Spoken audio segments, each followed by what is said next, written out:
Hello friends, അപ്പം നമുക്കൊന്ന് കാഞ്ഞങ്ങാട് വരെ പോയിട്ട് വന്നാലോ? വീട്ടിൽ നിന്ന് ടൗണിലേക്ക് കുറച്ച് നടക്കാനുണ്ട് കേട്ടോ. അപ്പം ഞങ്ങൾ നേരെ ടൗണിലേക്ക് എത്തിയിട്ടുണ്ട്. ഇതാണ് നമ്മളെ ടൗണ്. അപ്പോഴേക്കും നമ്മളെ ബസ് വന്നിട്ടുണ്ടായിന് കേട്ടോ. അപ്പോൾ ഇന്നത്തെ നമ്മളെ യാത്ര പ്രാർത്ഥന ബസ്സിലാന്നേ. അപ്പോൾ നമ്മളെ തക്കൂസ് പുറത്തെ കാഴ്ചകളും കണ്ട് ആസ്വദിച്ചിരിക്കുകയാണ്. അങ്ങനെ അമ്പലത്തറയും കഴിഞ്ഞ് മാവുങ്കാലം കഴിഞ്ഞ് നമ്മൾ നേരെ കാഞ്ഞങ്ങാട് ടൗണിലേക്ക് എത്തിയിട്ടുണ്ടേ. ബസ് സ്റ്റാൻഡിൽ എത്തിയപ്പോഴേക്കും അവിടെ ഒരു പരിപാടി നടക്കുന്നതിന്. അപ്പം നമ്മൾ നേരെ അത് കാണാൻ പോയി. മലയാളത്തിൽ സുപ്രഭാതം ഏറ്റവും ഭരിക്കാറുള്ള ഭാഷാ ദിനബദ്ധമായ Malayala Manorama presents Nishan electronics gold medal sponsored by Mariya group architecture engineers health partner Aster MIMS hospital Kannur.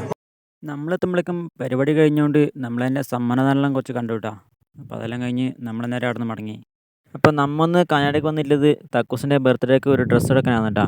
അപ്പോൾ നമ്മൾ നേരെ പോയത് ശോഭിക വെഡ്ഡിങ് മാളിലേക്കാണ്. ഷോപ്പിൻ്റെ അകത്ത് വരുമ്പോഴേക്കും അവിടുത്തെ സ്റ്റാഫ് കുട്ടികളുടെ ഡ്രസ്സ് ഏരിയ കാണിച്ചു തന്നിനി. അപ്പോൾ നമ്മൾ നേരെ പോയത് അവിടത്തേക്കാണ് കേട്ടോ.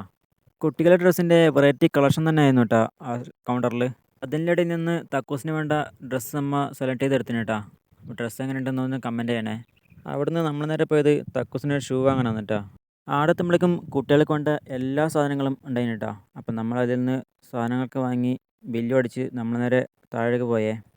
ആടെ നമ്മൾ ബില്ല് പേയ്മെൻറ്റ് ചെയ്ത് സാധനം വരാൻ കുറച്ച് കാത്തുനിന്നു കേട്ടോ. അങ്ങനെ സാധനം നമ്മളെ കയ്യിൽ എത്തിയിട്ടുണ്ടേ. അപ്പോൾ സാധനം വാങ്ങി നമ്മളങ്ങനെ അവിടെ നിന്ന് ഇറങ്ങി കേട്ടോ.